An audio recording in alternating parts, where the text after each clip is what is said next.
চলতি সপ্তাহের শুরুতে যাদবপুর বিশ্ববিদ্যালয়ের সাংবাদিকতা ও গণজ্ঞাপন বিভাগে নম্বর কারচুপির অভিযোগ প্রকাশ্যে আসে।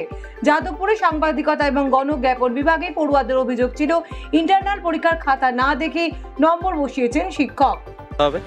আর তার সাথে যে দুজন অভিযুক্ত, দুজন প্রফেসর শান্তনু স্যার এবং অভিষেক স্যার, এদেরকে ইমিডিয়েট সাসপেন্ড করতে হবে। তো এই বিষয়ে এখনো অবধি কোনো কিছুই এখনো এগোয়নি, সেই কারণে আমরা ডিপার্টমেন্টে তালা লাগিয়ে দিয়েছি। আমরা ভিসিকে এবং এইচওডিকে, হ্যাঁ প্রফেসরের ঘরে তালা লাগিয়ে দিয়েছি। আমরা ভিসিকে এবং এইচওডিকে অফিসিয়াল মেল পাঠানোর পরেই এই কাজ করেছি। এখন আমাদের দাবি এটাই যে যেই দুজন প্রফেসর এইটাতে অভিযুক্ত তাদের যেন ইমিডিয়েট সাসপেন্ড করে, দাবি আমাদের এইটাই। ছাত্ররা এসেছিল আজকে, একটা মেইলও দেখলাম ছাত্রদের, ভাইস চ্যান্সেলর স্যারকে দিয়েছে, আমার কাছে একটা কপি এসছে। তো ওরা ছাত্ররা লিখেছে যে ওরা এরকম করতে যাচ্ছে। আমি তো ওদেরকে অনেক বোঝাবার চেষ্টা করেছি যে এটা করবে না, তোমাদের যা গ্রিভেন্স আছে সব তো ভাইস চ্যান্সেলর স্যার দেখছেন, ইউনিভার্সিটি অ্যাড্রেস করার চেষ্টা করছে। ওরা মানছে না, ওরা বলছে না আমাদের গ্রিভেন্স যদি ফুলি অ্যাড্রেসড না হলে আমরা তালা দিয়ে রাখবো। আমার বোঝাবার চেষ্টা করেছি, বুঝিনি। তো আমার ছাত্র, আমি আরেকবার ডাকবো ওদেরকে, আরও বোঝাবার। যাদবপুর বিশ্ববিদ্যালয়ে দফায় দফায় বিশৃঙ্খলা, মাস কমিউনিকেশনের বিভাগে তালা দিয়ে দিল পড়ুয়ারা। পরীক্ষার খাতা মূল্যায়ন না করেই নম্বর দেওয়ার অভিযোগ উঠেছে। ইতিমধ্যেই দুজন অধ্যাপককে শোকজ করেছে বিশ্ববিদ্যালয় কর্তৃপক্ষ। খাতা দেওয়ার প্রক্রিয়া থেকে নিজেদেরকে সরিয়ে নেওয়ার দাবি জানিয়েছে অধ্যাপক সংগঠন জুটা। অন্যদিকে আন্তর্জাতিক সম্পর্ক বিভাগের পিএইচডি অ্যাডমিশনেও দুর্নীতির অভিযোগ উঠেছে। তদন্ত কমিটি থেকে পদত্যাগ করেছেন বিভাগীয় প্রধান।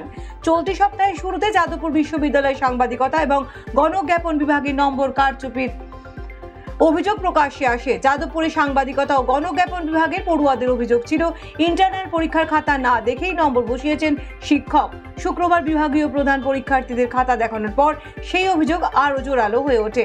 পরীক্ষার নম্বর নিয়ে বিতর্কের মাঝেই মঙ্গলবার সন্ধ্যায় ছাত্র সংঘর্ষে উত্তপ্ত হয়ে ওঠে ক্যাম্পাস। মঙ্গলবার সন্ধ্যায় ডিএসএফ এবং এসএফআই সংঘর্ষে উত্তপ্ত হয়ে উঠেছে ক্যাম্পাস। ফ্লেক্স ছাড়া নিয়ে বচসা শুরু। পড়ুয়াদের অভিযোগ, সংঘর্ষের সময় নীরব দর্শকের ভূমিকা পালন করেছেন নিরাপত্তা রক্ষীরা।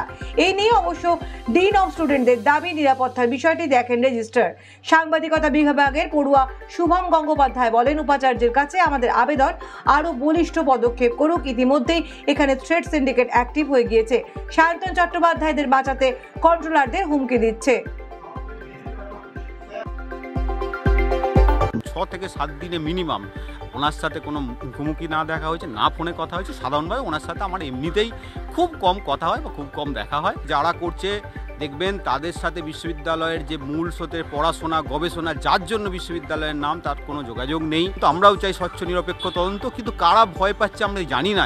যে তদন্ত প্রক্রিয়ায় যারা সম্মানীয় অতিথি তাদেরকে অসম্মান করা হচ্ছে এবং তারা যাতে কন্টিনিউ করতে না পারে তার চেষ্টা করা হচ্ছে। তাহলে কি কেউ ভয় পাচ্ছে এই তদন্তের জন্য? সেটাও কিন্তু বিশ্ববিদ্যালয় কর্তৃপক্ষের দেখা উচিত, এবং কারা অসম্মান করলো, বিশ্ববিদ্যালয়ের সম্মান নিয়ে ছিনিমিনি খেললো, তাদেরও কিন্তু দেখা উচিত।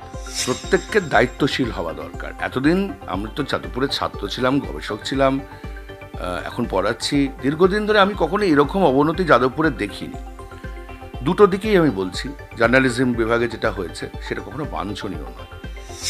করোনার প্রবাহ পরে তার একটা রিপারকেশন থাকতে পারে, কিন্তু প্রাথমিকভাবে শিক্ষকরা কি তাদের কাজ করেছেন, এটা একটা বড় প্রশ্ন।